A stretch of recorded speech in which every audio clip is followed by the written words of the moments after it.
पवित्र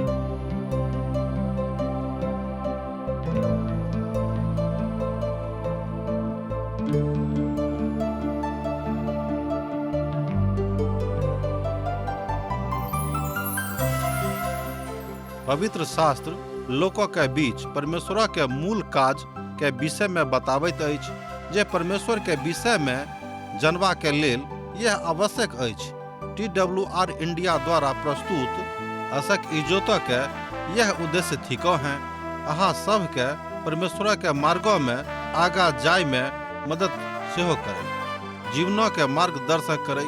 कृपया देखू आ सुनू, जाय सो परमेश्वर अहाँ के जीवनों के मार्गदर्शक ठहरे।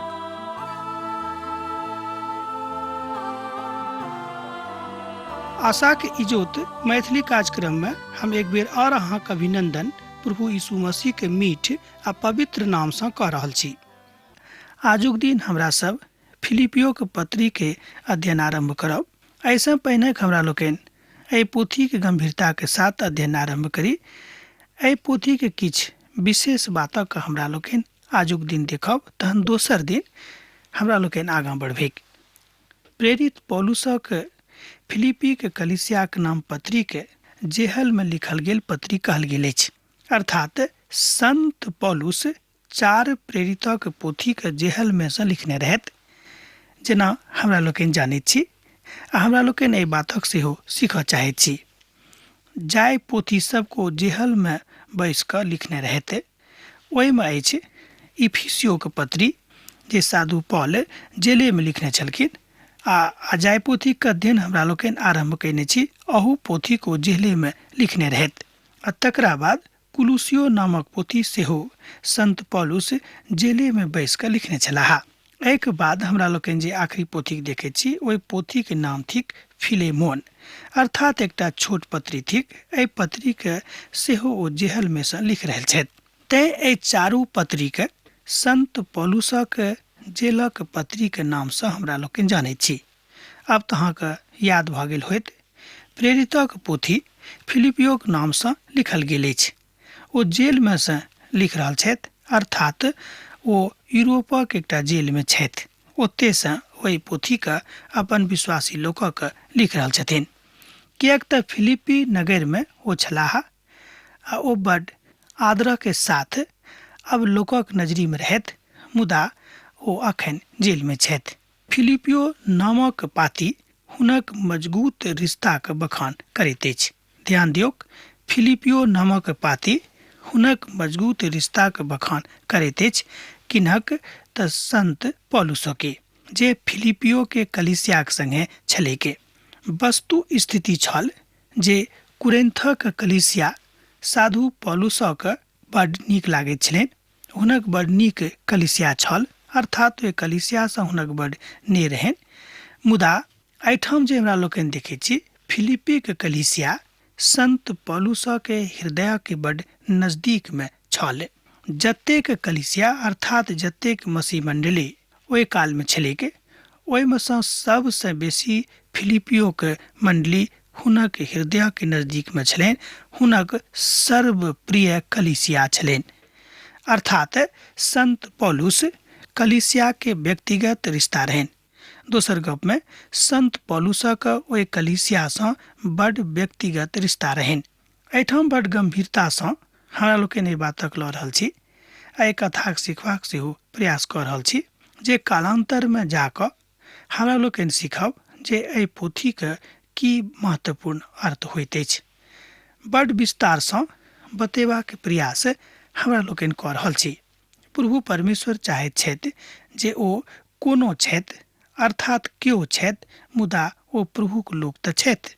अपन कथा के अहाँ कतेक नजदीकी से जानैत छी, एहि बातक लेल परमेश्वर के पवित्र वचनक अध्ययन बड़ जरूरी भऽ जाइ छै। पौलुस अपन दोसर सेवा यात्रा में जाय से पूर्व, अर्थात दोसर सेवा यात्रा के फिलिपी के गेल छलाह। अहाँके स्मरण होइत, बरनबास आ पौलुस अपन पहिल सेवा के यात्रा में छलाह। हम स्मरण अहाँके दिया रहल छी, किएक तऽ हमरा लोकनि समाप्त कऽ चुकलहुँ हैं अध्ययन प्रेरित के पोथी के।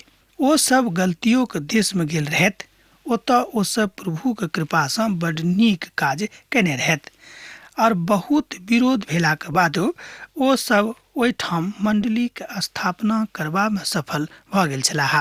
पौलुस एहि सब बातमे ई कलीसियाके बड धन्यवाद दैत छथि, किएक तऽ ओतऽक लोक हुनका बड साथ देने रहनि, किएक तऽ ओतऽक लोक प्रभुके यीशुके चिन्ह गेल रहथि, तैँ ओ सेवाक यात्रामे हुनका संगे रहथि। हुनक जेबाक इच्छा राखैत छलखिन। हमरा लोकनि देखैत छी जहन ओ दोसर बेर सेवाक यात्रामे जा रहल छलाह तहन ओ सब हुनका संगे दोसर बेर जेबाक इच्छा राखैत छलाह। ओ बरनबासके पुनः अपना संगे लऽ जेबाक इच्छा राखैत छलखिन के तऽ संत पौलुस। मुदा बरनबास अपन भातिज यूहन्ना और मरकुसके लऽ जेबाक लेल अनुरोध कऽ रहल छलाह। ओ सब पौलुसक संगे आरंभमे रहथि। हिनका संगे ओ आरंभेसँ रहथि, एहि बातक हमरा लोकनि जानै छी। अर्थात पहिल सेवा यात्राक आरंभमे ओ सब हुनका संगे छलाह। ओ बातक तऽ स्पष्टताक साथ हमरा लोकनि जानि गेलहुँ हैं। ई जवान सब शायद बेसी परिपक्व नहि छलाह, किएक तऽ ओ सब अखन समय अयलाक बाद ओहिठामसँ घुरि कऽ आबि सकैत रहथि आ पौलुस एहि दुनू गोटेके पुनः दोसर बेर अपना संगे सेवाक यात्रामे लऽ जाबऽ चाहैत छलखिन। तैँ एहिठाम हमरा लोकनि देखैत छी कि मण्डलीमे किछु टूटि पड़ि गेलाक संभावना आबि सकैत रहिक। ओ छल पौलुसके आ बरनबासके एकटा इच्छा। यूहन्ना आ मरकुसके ओ लऽ कऽ दोसर दिशामे चलि गेलाह, अर्थात ओ हुनका संगे नहि गेलखिन। आ पौलुस और सिलास गलतियोक देशक दिस गेलाह। ओ मसीह मण्डलीक यात्रा कयलथि, जाहि मण्डलीक स्थापना हुनक प्रथम सेवा यात्राक कालमे भेल छल। खूब ध्यान दऽ कऽ सुनबेक। हमरा लागैत अछि जे पौलुस ओहि क्षेत्रमे अपन सेवाक काजक बड बेसी बढ़ा चढ़ा कऽ केने रहथि, तैँ हुनका मोनमे रहनि कि हम कने जाकऽ ओतऽ देखिक जे अखन ओतऽके स्थिति केहन छिक, किएक तऽ ओतऽक जनसंख्या बहुत छल आ ओतऽक लोक बड बेसी सम्हरल सेहो लोक छलाह, अर्थात बहुत सम्भ्रांत लोकक संख्या सेहो ओतऽ छलैक, किएक तऽ ओहि कालमे यूनानी व्यवस्था बड पनपि रहल छलैक। पौलुस एहि बातक लेल बड होशियार छलाह। तैँ पौलुस एशियाके दक्षिणी सिराक दिस जेबाके प्रयास कऽ रहल छलाह। ओहि नगरी सबमे इफिसुस वा प्रभावकारी नगर छल। मुदा जहने ओ दक्षिणी सिराक दिस जेबाके प्रयास कयलथि, परमेश्वरक आत्मा, ध्यान दियौ कि जहने पौलुस दक्षिणी सिराक दिस अर्थात दक्षिणी दिशक दिस जेबाके प्रयास कयलथि, परमेश्वरक आत्मा हुनका रोकि देलखिन। ओ एशियाक दक्षिणी सिराक दिस नहि जा सकलाह। पौलुस विचार कयलथि ओ उत्तरी दिशाक दिस जेताह, जतऽ अखन टर्की देश बसल अछि। अहाँके हम एहि दुआरे बता रहलहुँ हैं कि परमेश्वरक पवित्र वचनमे एहन कोनो बात नहि अछि जे सत्यके ऊपर आधारित नहि अछि। ई कोनो किस्सा कहानी नहि थिक। मुदा जहन ओ बतनिया जेबाके प्रयास कयलथि वा प्रयास पक्का कऽ देलखिन, तहन परमेश्वरक आत्मा हुनका ओतऽ जाय नहि देलखिन। एहिठाम हमरा लोकनि देखैत छी कि परमेश्वरक आत्मा पौलुसक मोनमे काज कऽ रहल छथि। परमेश्वर जतऽ हुनका लऽ जाबऽ चाहैत छथि हुनका ओतऽ जाय पड़तनि, आर हुनक मनक इच्छा पूर्ण नहि हेतैक, किएक तऽ परमेश्वर चाहैत छै जे हुनका कतऽ लऽ जाबऽ चाहैत छथिन। प्रेरितक पोथी तकर 16 अध्याय आ तकर 7 पद एहि बातक बताबैत अछि। जँ अहाँके लग पोथी अछि तऽ अहाँ पढ़ि कऽ देख सकैत छी कि परमेश्वर हुनकासँ की कहने रहथि। तहन ओ मूसियाक लगमे पहुँचलाह और ओतऽसँ ओ बितुनियामे जाय चाह छलखिन, मुदा यीशुक आत्मा हुनका जाय नहि देलखिन। एहिठाम स्पष्ट भऽ जाइत अछि कि ओ जतऽ जा छलखिन ओतऽ परमेश्वरक आत्मा हुनका नहि जाय देलखिन। एहि पदके एक बेर आर देखियौ। तहन ओ मूसियाक लगमे पहुँचलाह और ओतऽसँ ओ बितुनियामे जाय चाहै छलखिन, मुदा यीशुक आत्मा हुनका जाय नहि देलखिन। एहि बातक एहिठाम अहाँ देखैत छी पद 7 में प्रेरितक पोथी अध्याय 16। अब नितान यह अछि कि दक्षिण जा सकैत रहथि आर उत्तर जा सकैत रहत। ओतऽ ओहिठाम ओ बैस कऽ विचार करऽ लगला कि अब हम कतऽ जायब, किएक तऽ परमेश्वरक आत्मा हमरा ओतऽ जेबाक आज्ञा नहि दऽ रहल छथि।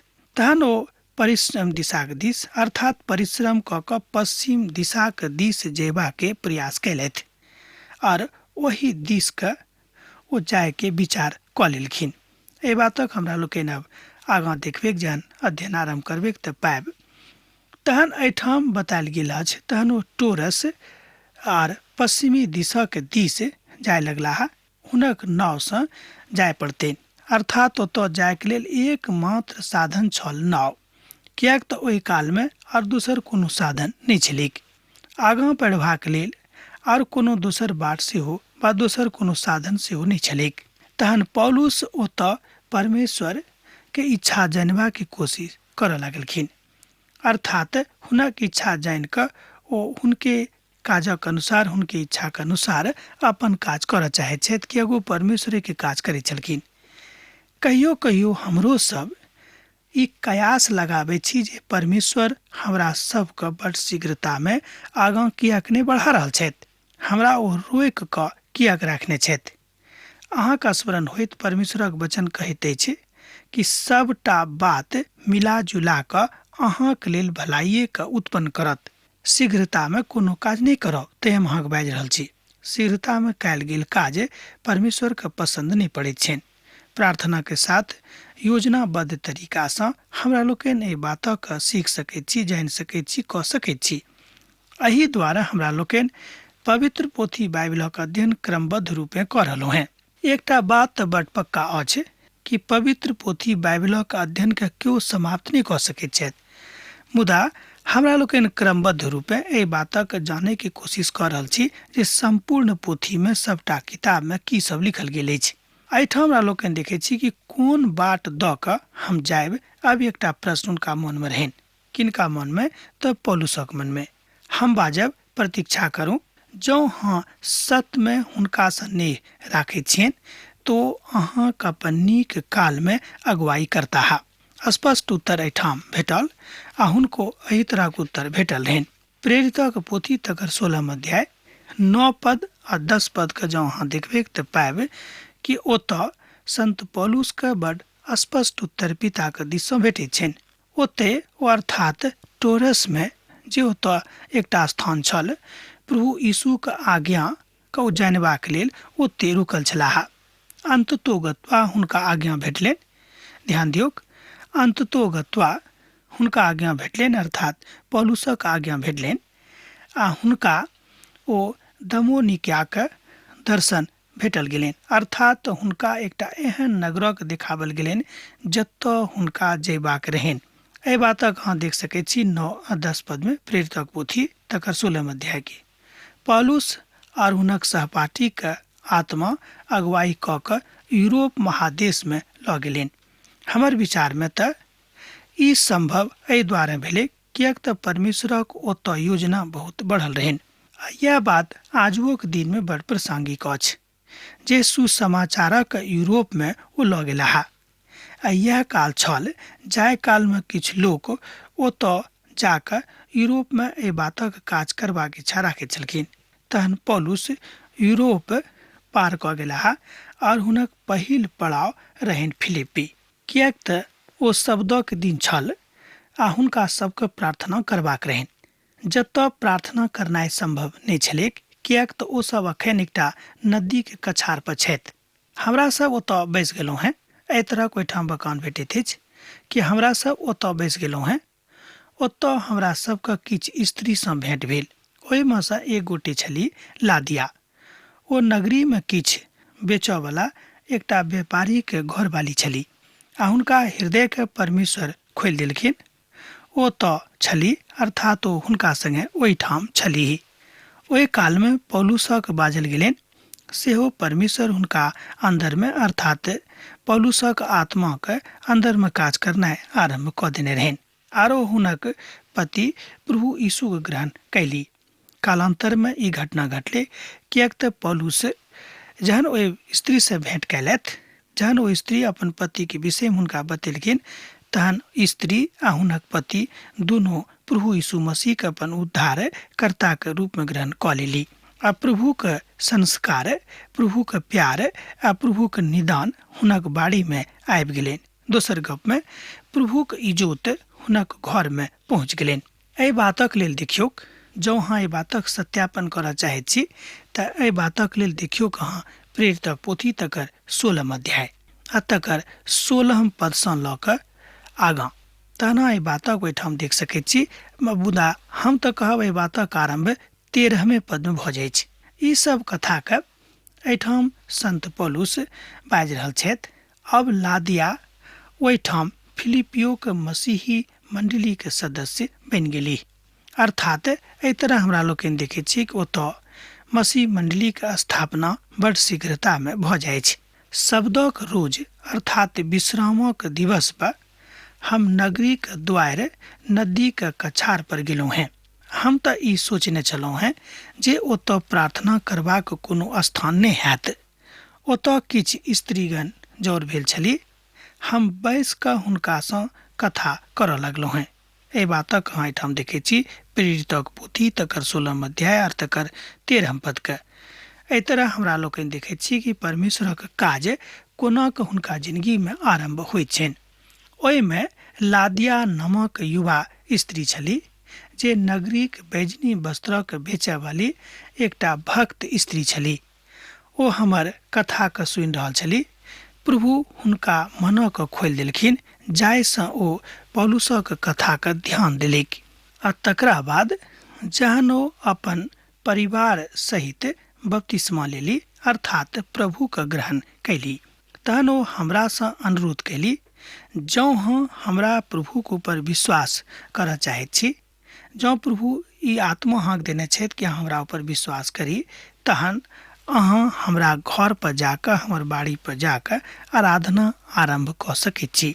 एहि तरह अहाँ एहिठाम देख सकलहुँ हँ एहि बातक पद 15 में अर्थात प्रेरितक पोथी तकर 16 अध्याय पद 15 के। जँ अहाँके लग पवित्र पोथी अछि तऽ अहाँ पढ़ि कऽ एहि बातक सत्यापित कऽ सकैत छी। एहि तरह हमरा लोकनि देखैत छी ओ हुनक मनक छोट कऽ देलनि, ओ हुनक मनक मलिन कऽ देलनि, ओ हुनक मनक खूब नीक कऽ देलनि। सोच गप में इएह हैत। तहन हमरा लोकनि देखैत छी कि परमेश्वरक आत्मा ओहि महाप्रदेश में काज करनाइ आरंभ कऽ देलकै। एहि बातक ऊपर आगाँ बखान मिलैत अछि प्रेरितक पोथी तकर 16 अध्याय 16 पदसँ लऽ कऽ 18 पद धरि। जहन एक बेर हम प्रार्थना करऽ जा रहल छलहुँ हैं तहन हमरा एकटा दासी भेटली। हुनक अन्दर में भविष्य बतेबाके बा भविष्य बताबऽ वाला आत्मा रहनि। ओ दोसर गोटे के भविष्यक बता कऽ अपन स्वामीक लेल बहुत टाका कमाबैत छली। ओ पौलुस और हमरा लग में आबि कऽ चिकरि चिकरि कऽ बाजऽ लगली, ई सब परम प्रधान ईश्वरक सेवक छथि, ई हमरा उद्धारक बाटक कथा सुना रहल छथि। एहि तरह हमरा लोकनि देखैत छी कि परमेश्वरक आत्मा पौलुस और हुनक दोस्त जहन ओतऽ पहुँचलाहा तऽ काज केनाइ आरंभ कऽ देने रहैक। तकरा बाद में आगाँ देखैत छी हम तैं पौलुस बड्ड दुखी भऽ गेलाहा। ओ पाछाँ मुड़ि कऽ ओहि आत्मा से बजलाहा, अहाँके प्रभु यीशु मसीह के नामसँ आज्ञा दऽ रहल छी जे ओहिमे सँ निकलि कऽ चलि जाउ। आर ओ तत्क्षण ओहिमे सँ निकलि कऽ चलि गेल। एहि तरह हमरा लोकनि देखैत छी कि पिता परमेश्वर के एकलौता पुत्र प्रभु यीशु मसीह के आत्मा पौलुसक द्वारा ओतऽ काज करनाइ आरंभ कऽ देने रहैक। किएक तऽ जहन एहि घटनाक लोग ओतऽ देखलकै तऽ एहिके बाद ओहिठाम बहुत लोकक हृदय परिवर्तित भऽ गेलैक। ओतऽ फिलिप्पी के जेलक सरदार वही कलीसिया के में हमरा लोकनि देखैत छी कि पूरा परिवार सदस्य बनि गेल छलाह। किएक तऽ ओहि बाड़ी के सबके मालिक छलैक और ओहि बाड़ी के जे मालिक छलाह ओ सहित प्रभु यीशु मसीह के माननाइ आरंभ कऽ देने रहथि। एहि विषय में ओ शिकायत नहीं कैलथि, मुदा एहि विषय में ओ हुनका आदर केलखिन। और ओ सब एही कारणे जेहन ओ ओतऽ छलाह प्रभु के संगे रहनाइ, प्रभुक संगे संगति करनाय, प्रभुक संगे आगा बढ़नाय ओ सीख गेल रहत। घटनाक्रम में हमरा लोग देखे छी कि ओ सब परमेश्वर में पूर्ण रीति से आबे के इच्छा से हुनका संगे संगति करऽ लगलखिन। एहि तरह हमरा लोग देखे छी कि परमेश्वरक आत्मा हुनका हृदय में काज करनाय आरंभ कऽ देने रहै। प्रभु यीशु मसीह के ग्रहण ओ सब कने छलाह। घटना अहाँ देख सकै छी प्रेरितक पोथी 16 अध्याय के 30 पद से लऽ कऽ 34 पद में। 31 पद में सेहो एकटा विशेष बातक बतायल गेल अछि। एहि तरह हमरा लोग देखे छी कि ओतऽ प्रभु के मंडली के स्थापना भऽ गेलै और लोक सब प्रभु में खूब आनंदित भऽ गेलाह, कियाक तऽ परमेश्वरक आत्मा संत पौलुस का ओतऽ लऽ गेल रहनि। ओ अपना मन से ओतऽ नहि गेल रहथि। ओहि सब में एहि विषय पर अहाँ और बेसी सीख सकैत छी जहन हमरा लोकनि आगाँ अध्ययन करनाइ आरंभ कऽ देबै। बड पैघ बात यह थिक कि प्रभुक दास प्रभुक सलाह पर चलि रहल छथि। आ जहन पौलुस यरूशलेम में पुनः गिरफ्तार भऽ गेलाह, ओ सब अपन दुनू आँखि के इजोतक गमा देने रहथि, कियाक तऽ दुखक बात यह छल कि ओ आब अखन वृद्ध भऽ गेल रहथि। एहि तरहक बात सेहो विद्वान लोक कहै छथिन। कालांतर में हमरा लोकनि देखै छी कि एहिठाम संत पौलुस जेल में बंद छथि, मुदा हुनका स्मरण आबि रहल छनि जाय मंडली सँ, जाय कलीसिया सँ हुनका बड प्रेम रहनि। हमरा लोकनि एहि पोथी के मूल बातक देखै छी मसीह विश्वासक दर्शन और मसीह जीवनक चर्या। मसीह जीवनक हिसाब किताब एहि अध्याय में अछि। तकरा बाद में मसीह संगे जीवनक वरदान आ संगति। चारिम बात मसीह संगे जीवनके जीवा के अर्थ की अछि। एहि विषय पर हमरा लोकनि एहि छोट पोथी में जाय में मात्र 4टा अध्याय अछि, हमरा लोकनि गंभीरता सँ देखब। अब हमरा आजुक अध्ययन एहि ठाम समाप्त करबाक आज्ञा दिअ, कियाक तऽ अहाँ से हमर विदा होय के काल भऽ रहल अछि। पाती लिखनाइ नहि बिसरायब। यीशुक नेह अहाँक जिंदगी में बनल रहेक। आमीन। हमर विश्वास अछि कि ई कार्यक्रम अहाँके लेल लाभदायक सिद्ध अछि। हम चाहै छी कि अहाँ अपन आशीषके हमरा संग साझा करू। जँ अहाँ के नजीक बाइबल सँ आ जीवन सँ संबंधित कोनो प्रकार के प्रश्न भऽ सकै अछि तऽ अपन समस्या के लेल प्रार्थना करबा के लेल जँ चाहै छी तऽ हमरा फोन नंबर पर जरूर संपर्क कऽ सकै छी। परमेश्वर अहाँ सब के लेल एकटा सुंदर, सुखद, आनंदित दिन प्रदान करै।